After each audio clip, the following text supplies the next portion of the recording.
그날 밤 이후 의심이라는 작은 씨앗은 내 마음속에서 맹독을 품은 덩굴처럼 자라나기 시작했다. 아내의 모든 행동, 모든 말이 의심의 필터를 거쳐 달리 보였다. 그저 피곤해서라고 생각했던 아내의 무심함이 이제는 의도적인 회피처럼 느껴졌다. 아내는 평소에 입지도 않던 과감한 레이스 속옷을 입기 시작했고 그녀의 몸에서 풍기는 짙은 머스크 향은 절대 평범한 직장 상사에게서 받을 수 있는 종류의 선물이 아니었다. 어느 날 빨래를 개다가 우연히 발견한 화려한 실크 속옷에 나는 할 말을 잃었. 늘 편안한 면, 소재만 고집하던 사람이었. 태그에 붙은 가격은 내가 알던 아내의 소비 습관을 한참 벗어나 있었다. 이거 언제 샀어? 내 물음에 아내는 빨래를 빼앗듯 가져가며 대수롭지 않게 답했다. 세일하길래 그냥 사봤어. 여자도 가끔은 예쁘게 꾸미고 싶지. 그 대답은 너무나 자연스러웠지만 왜 하필 지금인지, 누구에게 예쁘게 보이고 싶었던 건지 궁금증은 사라지지 않았. 결정적인 것은 향수였다. 아내는 원래 은은한 플로럴 계열의 향을 좋아했. 하지만 어느 날 저녁 퇴근한 아내에게서는 마치 다른 사람이 된 것처럼 낯설고 관능적인 머스크 향이 났다. 향수 바꿨네? 내가 묻자 아내는 목덜미를 만지며 웃었다. 응, 원장님이 선물해 주셨어. 어때? 괜찮아? 그 순간 심장이 차갑게 식는 기분이었다. 직장 상사가, 그것도 남자가 여직원에게 이런 향수를 선물한다고? 상식적으로 이해할 수 없는 일이었다. 그날 이후 우리의 거리감은 더욱 선명해졌다. 소파에 앉아 TV를 볼 때면 늘 내 어깨에 기대던 아내는 이제 팔 하나 들어갈 만큼의 거리를 두고 앉았. 잠자리에서도 마찬가지였다. 내가 다가가면 아내는 피곤하다는 말을 방패 삼아 등을 돌렸다. 그 차가운 등은 마치 거대한 벽처럼 느껴졌다. 무너진 신뢰의 벽. 혼자서는 도저히 이 감정을 감당할 수 없었다. 나는 결국 가장 친한 친구이자 인생의 선배인 지훈이 형에게 연락했다. 형은 나와 같은 동네에서 오랫동안 작은 가게를 운영하며 산전수전 다 겪은 사람이었다. 우리는 동네의 허름한 술집에 마주 앉았. 나는 차마 입이 떨어지지 않아 술잔만 비웠. 그런 나를 물끄러미 보던 지훈이 형이 먼저 입을 열었다. 무슨 일 있냐? 얼굴이 똥 씹은 표정이네. 나는 마침내 용기를 내어 아내의 변화에 대해, 가슴에 그 이상한 자국부터 시작해서 속옷, 향수, 그리고 우리 사이에 보이지 않는 벽에 대해 모두 털어놓았. 내 이야기가 길어질수록 지훈이 형의 표정은 심각하게 굳어졌다. 한참 동안 내 말을 잠자코 듣고 있던 형은 깊은 한숨을 내쉬며 말했. 민준아, 이건 그냥 넘길 일이 아닌 것 같. 형의 낮은 목소리에 가슴이 철렁했다. 형도 그렇게 생각해? 내가 봐도 이상해. 특히 핸드폰 비밀번호 바꾸고 핑계대면서 외박 잦아지고 속옷 취향까지 바뀌었다면 이건 위험 신호야. 지훈이 형은 잠시 생각에 잠기더니 단호하게 말했다. 정확하게 알아보는 게 좋겠어. 오해라면 다행이지만 만약 진짜 문제가 있는 거라면 미리 대비해야지. 어떻게 알아봐? 내 목소리는 심하게 떨리고 있었다. 지훈이 형은 주머니에서 지갑을 꺼내더니 작은 명함 한 장을 내 앞으로 밀었. 요즘은 이런 일 전문적으로 처리해 주는 데 많아. 전문가한테 맡기는 게 나아. 명함에는 오호기획이라는 상호와 함께 사립탐정이라는 글자가 선명하게 박혀 있었다. 탐정이라니 20년을 함께 살아온 아내를 미행한다는 말인가? 역겨움과 모멸감이 동시에 밀려왔다. 하지만 이대로 의심의 지옥 속에서 매일 밤을 지새울 수는 없었. 나는 떨리는 손으로 그 명함을 집어들었. 손바닥에 닿는 종이의 차가운 감촉이 마치 내 미래를 암시하는 것만 같았. 20년 결혼 생활의 진실을 확인할 수 있는 열쇠일까? 아니면 모든 것을 파괴할 판도라의 상자일까? 나는 술잔에 남은 술을 단숨에 털어넣었다. 탐정사무소에 연락하고 계약금을 송금한 후부터 진짜 지옥 같은 시간이 시작되었. 하루하루가 핏기가 말라가는 기분이었. 낮에는 빵을 만들고 손님을 응대하며 억지로 웃었지만 머릿속은 온통 아내 서아에 대한 생각뿐이었다. 밤에는 잠을 이룰 수 없었. 일이 손에 잡히지 않아 직원들이 걱정할 정도였.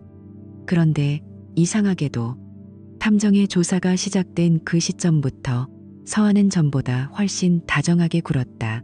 마치 내 의심을 비웃기라도 하듯 평소보다 자주 전화를 걸어와 오늘 힘든 일은 없었어?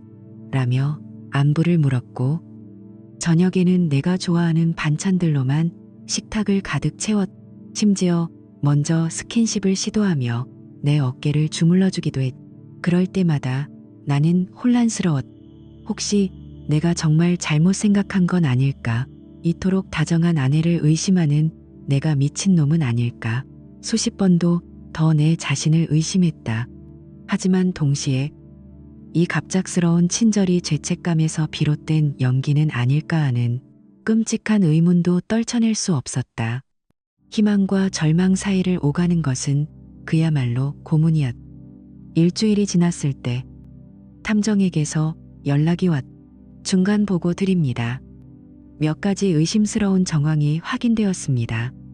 그는 서아가 야근이라고 말했던 날 실제로는 치과에서 일찍 퇴근했으며 주말에 참석한다던 세미나 역시 존재하지 않았다고 했. 심장이 철렁 내려앉았. 역시 뭔가 있었구나. 그러면서도 나는 애써 현실을 부정했다. 좀 더 구체적인 증거가 필요할 것 같습니다. 며칠만 더 지켜봐 주세요. 내 목소리는 비참하게 갈라져 나왔다. 그리고 마침내 운명의 날, 탐정에게서 최종 보고 연락이 왔. 확실한 증거를 확보했습니다. 사무실로 오셔서 확인하시겠습니까? 그 말을 듣는 순간 다리가 후들거렸다. 마음 한구석에서는 계속 기대하고 있었나 보다. 제발 오해였으면 좋겠다고. 하지만 탐정의 차분하고 단호한 목소리는 내 마지막 희망을 산산조각 냈. 탐정의 사무실 책상 위에 놓인 보고서 파일은 차갑고 묵직했. 그 안에는 내 20년 결혼 생활을 통째로 불태워버릴 사진들이 들어있었다. 아내 서아가 낯선 남자와 호텔 로비에서 다정하게 팔짱을 끼고 있는 모습, 엘리베이터 앞에서 그와 뜨겁게 키스하는 모습, 그리고 함께 엘리베이터에 오르는 모습까지 모든 것이 선명하게 찍혀 있었다. 숨이 턱 막히고 눈앞이 흐려졌다. 이 남자 누굽니까? 유상현, 부인께서 근무하는 치과의 원장입니다. 나이는 42살, 기혼자이고 초등학생 아들이 하나 있습니다. 탐정의 설명이 귀에 밝혔. 유부남, 그것도 애까지 있는 유부남과 바람을 피우고 있었다니. 분노보다 먼저 역겨움이 치밀어 올랐. 하지만 진짜 지옥은 이제부터였다. 탐정은 서아가 사용하는 비밀 SNS 계정까지 찾아냈다. 그곳은 내 험담과 유상현에 대한 찬양으로 가득 차 있었다. 남편은 정말 재미없는 사람. 매일 빵 냄새만 지겹게 나고 상현 씨만 생각하면 심장이 뛰어.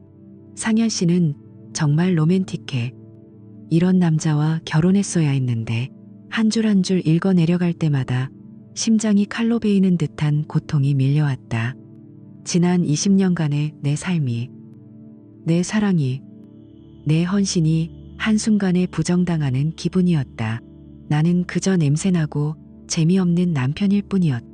탐정은 추가 자료라며 치과 내부 관계자의 제보 내용도 보여주었. 유상현과 서아가 진료 시간이 끝난 후에도 단둘이 병원에 남아있는 것을 여러 번 목격했다는 내용이었다. 모든 퍼즐 조각이 맞춰졌다. 이것은 단순한 실수가 아니었다. 명백한 배신이었고 기만이었다. 사무실을 나와 차에 올라탔다. 손에 든 증거 자료들이 화마처럼 뜨겁게 느껴졌다. 집으로 향하는 내내 머릿속이 터질 것 같았다. 분노, 슬픔, 배신감, 그리고 앞으로 어떻게 해야 할지에 대한 막막함이 뒤섞여 나를 집어삼켰다. 집에 도착해 문을 열자 서아가 환하게 웃으며 나를 맞았다. 이제 왔어? 오늘 좀 늦었네. 그 위선적인 얼굴을 보는 순간 내 안에서 무언가 툭 하고 끊어지는 소리가 났다. 내 감정을 억누르며 간신히 대답했다. 응, 일이 좀 있었어. 서아가 차려놓은 저녁상 앞에 앉았지만 밥알이 모래알처럼 씹혔다. 그녀의 모든 행동, 모든 말이 가식으로 보였다. 그 순간 나는 결심했다. 감정적으로 맞서는 것은 어리석은 짓이다. 더 차갑게, 더 계획적으로 움직여야 한다. 나는 그들의 행복을, 그들의 인생을 송두리째 무너뜨릴 계획을 세우기 시작했다. 내 머릿속은 이미 차가운 분노로 가득 차 있었다. 분노로 가득 찬 그날 밤, 나는 한숨도 자지 않고 복수를 계획했다. 감정에 휘둘려서는 안 된다. 더 냉정하고, 더 치밀하게 움직여야 했다.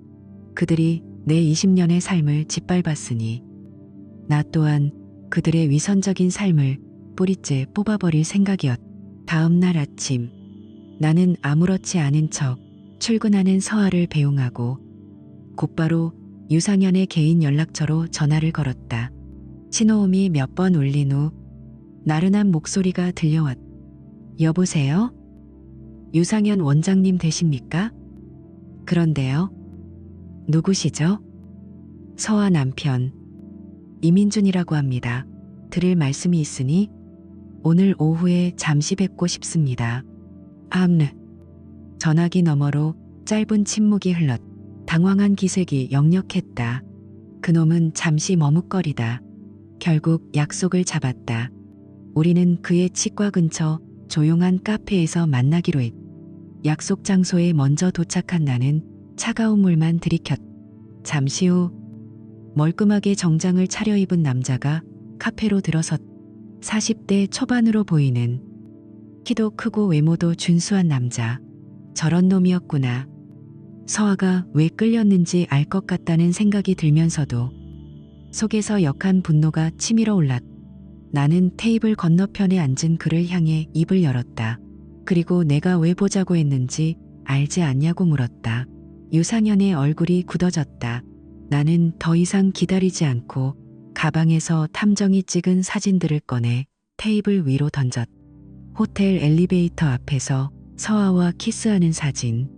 그의 얼굴은 순식간에 하얗게 질렸다. 한동안 말을 잇지 못하던 그가 간신히 입을 열었다. 죄송합니다.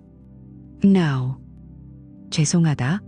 그 말로 20년 결혼 생활을 망쳐놓은 게 해결됩니까? 정말 죄송합니다. 하지만 저희는 진짜 사랑하는 사이입니다. No. 사랑? 그 단어를 듣는 순간 이성의 끈이 끊어지는 것 같았다. 남의 가정을 파괴해놓고 사랑이라는 말로 포장하는 그 뻔뻔함에 치가 떨렸다. 나는 차갑게 비웃으며 말했다. 사랑? 그럼 원장님 아내분도 그 위대한 사랑에 대해 알고 있습니까? 그쪽 아들한테는 새엄마가 생길 거라고 말했나요? 유상현은 아무 대답도 하지 못했다. 나는 내 본론을 꺼냈다. 당신 인생 망치고 싶지 않으면 위자료로 5억 원 준비하십시오. 아니면 법정에서 봅시다. 물론 이 사진들은 당신 아내와 언론사에도 보내질 겁니다. 5억이라고요? 그건 너무. 내 20년 인생이 5억보다 못하다고 생각하십니까? 그는 망설였다. 그의 눈빛에서 돈에 대한 아까움과 사회적 지위를 잃을 것에 대한 두려움이 교차하는 것이 보였다. 결국 그는 돈을 선택했다. 합의할 수 없다는 그의 대답을 듣자마자 나는 자리에서 일어섰다. 좋습니다. 그럼 법대로 하죠. 카페를 나온 나는 곧바로 상간 소송 전문 변호사를 찾아가 소송을 위임했다. 그리고 내 계획의 다음 단계로 넘어갔. 나는 며칠간 유상현의 치과 앞에서 잠복했다.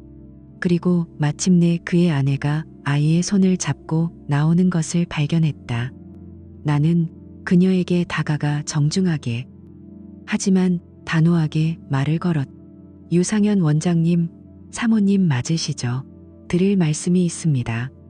그녀는 경계심 가득한 눈으로 나를 쳐다봤다. 나는 군말 없이 사진들을 그녀의 눈앞에 내밀었. 사진을 본 그녀의 얼굴이 새하얗게 질리더니 그 자리에 주저앉아 오열하기 시작했. 가여운 사람이었지만 이 모든 비극을 만든 것은 그녀의 남편이었.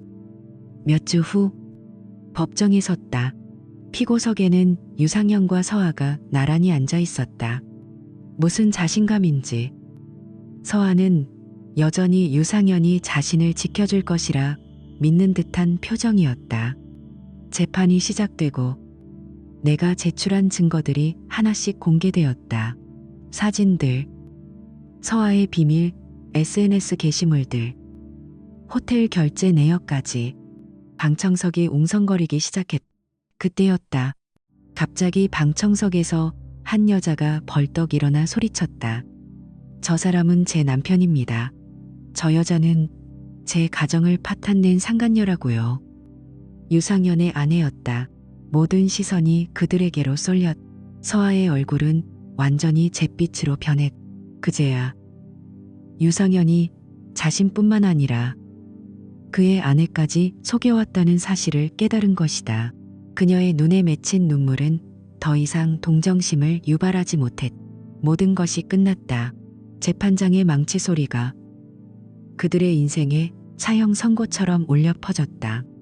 법정의 망치 소리가 울려 퍼지고 나는 피고인에게 위자료 8천만 원을 지급하라는 판결을 받아냈다.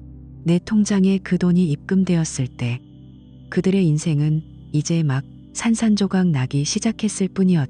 모든 것은 그들이 자초한 일, 즉 배신의 대가였. 법정을 나오자마자 서아가 나에게 달려왔. 그녀의 얼굴은 눈물과 후회로 범벅이 되어 있었다. 민준 씨, 우리 이야기 좀 해요. 제발. 그녀가 내 팔을 붙잡았지만 나는 차갑게 뿌리쳤다. 이제 와서 무슨 이야기를 해? 미안해. 정말 미안해. 내가 정말 죽을 죄를 지었어. 나도 모르게 그렇게 됐어. 그녀가 울며 매달렸지만 내 마음은 이미 돌처럼 굳어 있었.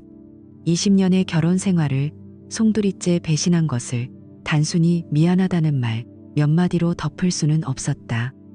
서아 씨, 이제 우리는 남입니다. 이혼 절차나 준비하세요. 내 단호한 말에 서아는 그 자리에 주저앉아 통곡했다. 민준 씨, 제발 한 번만 용서해줘. 다시는 안 그럴게.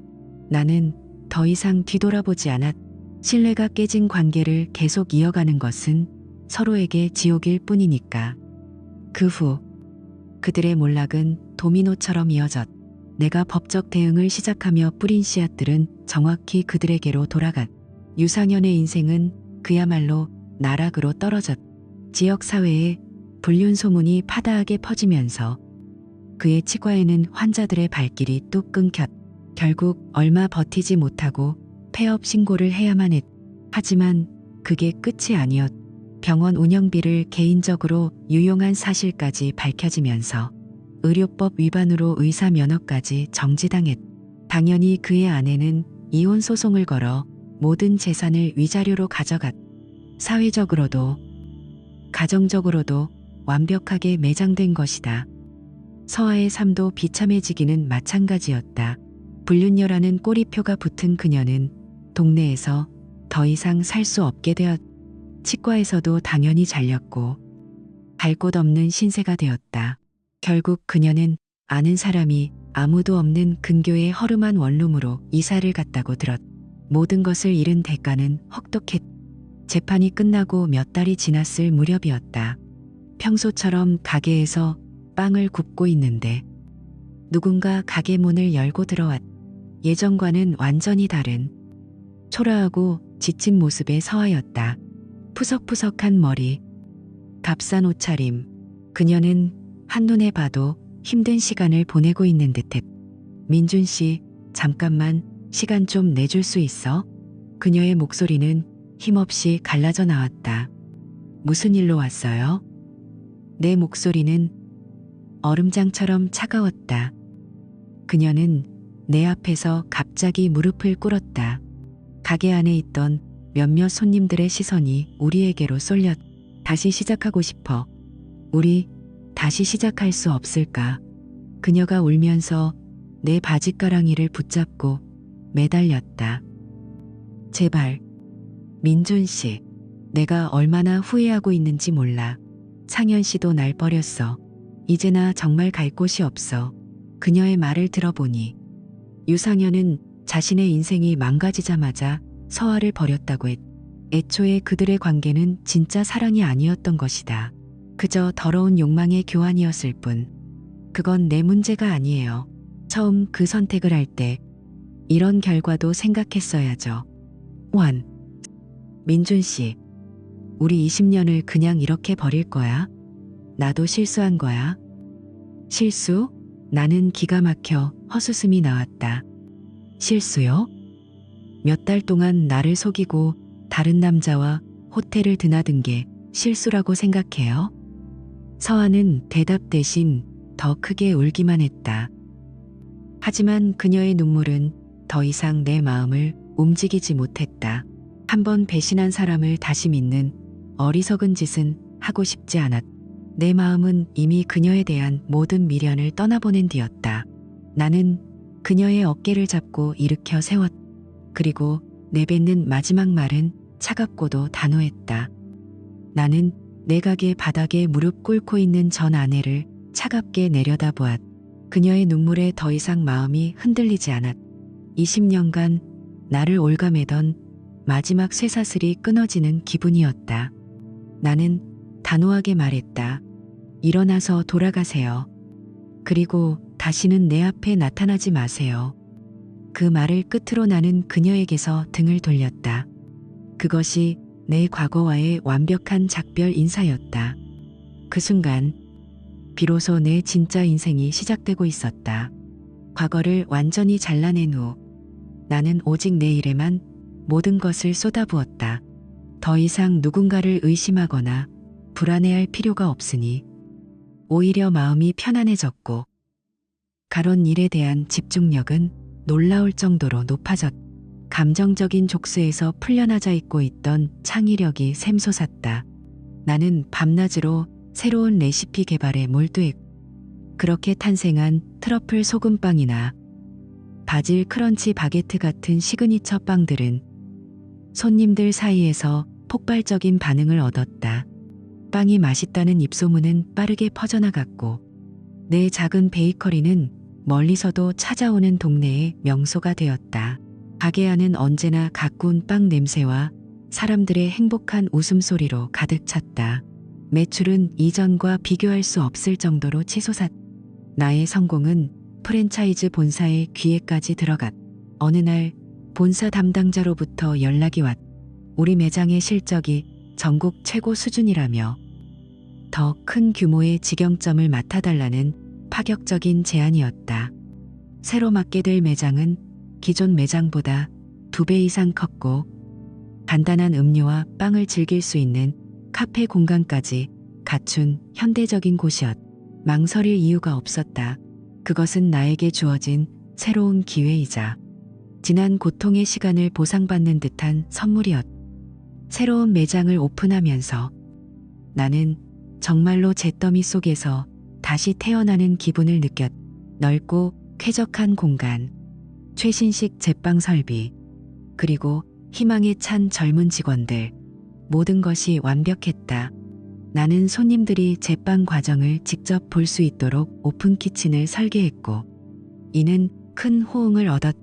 카페 공간 덕분인지 젊은 손님들이 몰려들었고 SNS에는 우리 가게의 빵 사진과 함께 인생 빵집이라는 해시태그가 넘쳐났다. 오픈한 지 6개월 만의 매출은 기존 매장들을 모두 합친 것보다도 더 많이 나왔다. 본사에서는 우리 매장을 벤치마킹하여 다른 지역에도 적용하고 싶다며 연일 감탄했다. 심지어 유명 방송국의 맛집 프로그램에서도 출연 제의가 들어왔지만 나는 정중히 거절했다. 더 이상 내 사생활을 팔아 유명해지고 싶지 않았다. 나는 조용한 성공과 평화를 원했다. 어느 날부터인가 나는 베이킹 관련 유튜브 채널도 시작했다. 얼굴은 공개하지 않고 오직 빵을 만드는 내 손만 보여주는 채널이었다. 그저 내 열정을 기록하고 싶다는 소박한 마음으로 시작했는데 별 기대 없이 시작했는데 구독자가 순식간에 수만 명을 넘어섰다. 사장님 손놀림은 정말 예술이에요. 이 빵 꼭 먹어보고 싶어요. 사장님 영상을 보면 마음이 편안해져요. 같은 댓글들을 보며 나는 새로운 보람을 느꼈다. 내 이야기는 몰라도 내 빵을 통해 사람들에게 작은 행복을 주고 있다는 사실이 나를 기쁘게 했다. 배신이 핥히고 간 상처는 이제 내 열정과 성공으로 완전히 아물어가고 있었다. 하루는 지훈이 형이 내 새 매장에 놀러왔다. 북적이는 손님들과 활기 넘치는 직원들을 보며 흐뭇하게 웃던 형은 내 얼굴을 한참 보더니 말했다. 민준아, 너 표정이 완전히 달라졌다. 예전에는 항상 뭔가 그늘져 있었는데 지금은 정말 편안해 보여. 너 20살 때 이후로 이렇게 환하게 웃는 거 처음 본다. 형의 말에 나는 거울 속 내 모습을 비춰보았다. 정말 그랬다. 더 이상 불안과 의심에 찬 눈빛은 없었다. 그 자리에는 빵에 대한 자부심과 미래에 대한 확신, 그리고 무엇보다 스스로에 대한 믿음이 가득 차 있었다. 서아와 함께 살 때는 단 하루도 느껴보지 못했던 진정한 행복과 평온이었다. 매일 아침 가게로 향하는 발걸음이 즐거웠고 새로운 메뉴를 개발하는 과정은 설렘 그 자체였다. 나는 비로소 온전한 내 삶을, 나 자신을 위한 인생을 살고 있었다. 돌이켜보면 감정에 휩쓸려 그들을 찾아가 멱살이라도 잡았다면 상황은 더 악화되었을지도 모른다. 하지만 나는 분노를 사귀고 감정 대신 냉정한 증거와 법에 의지했다. 그것이 최선의 선택이었음을 지금의 나는 확신한다. 법적인 절차를 통해 나는 감정적인 소모 없이 공적으로 그들의 잘못을 증명했고 그에 합당한 대가를 치르게 했다. 이것이 바로 진정한 정의의 실현이었다. 이제 내 마음속에 서아와 유상현에 대한 증오는 남아있지 않다. 신기하게도 오히려 감사한 마음이 들 때도 있다. 만약 그들의 배신이 없었다면 나는 여전히 나를 존중하지 않는 사람 옆에서 나 자신을 잃어버린 채 무미건조한 삶을 이어가고 있었을 것이다. 그들의 기만은 나에게 끔찍한 고통을 주었지만 동시에 나를 올가매던 껍질을 깨고 나올 수 있는 계기가 되어주었다. 나는 그 사건을 통해 비로소 나 자신의 가치를 깨닫고 오롯이 나를 위한 삶을 살 용기를 얻었다. 결국 그들은 스스로 뿌린 씨앗을 거두었을 뿐이다. 자업자득, 달콤한 불장난에 취해 두 가정을 파괴하려 했던 그들은 모든 것을 잃어 나는 무너졌던 내 20년의 세월 위에 나만의 새로운 성을 쌓아 올렸. 나는 더 이상 다른 사람의 눈치를 보거나 누군가의 기분에 내 행복을 저당 잡히지 않는다. 가끔 단골 손님들이 이런 말을 건네곤 한다. 사장님 빵에서는 행복한 맛이 나요. 그럴 때마다 나는 웃으며 대답한다. 제가 행복하게 만들어서 그런가 봅니다. 틀린 말이 아니다. 나는 정말로 행복하다. 오늘도 나는 따스한 햇살이 가득한 내 가게에서 밀가루를 반죽한다. 부드러운 반죽의 감촉과 고소한 빵 냄새, 손님들의 웃음소리가 어우러진 이 공간이 바로 내가 되찾은 평화이자 행복이다. 20년의 결혼 생활은 잿더미가 되었지만 나는 그 잿더미 위에서 나만의 작은 왕국을 건설했다. 그리고 이것은 그 어떤 동화보다도 더 현실적이고 달콤한 해피엔딩이다.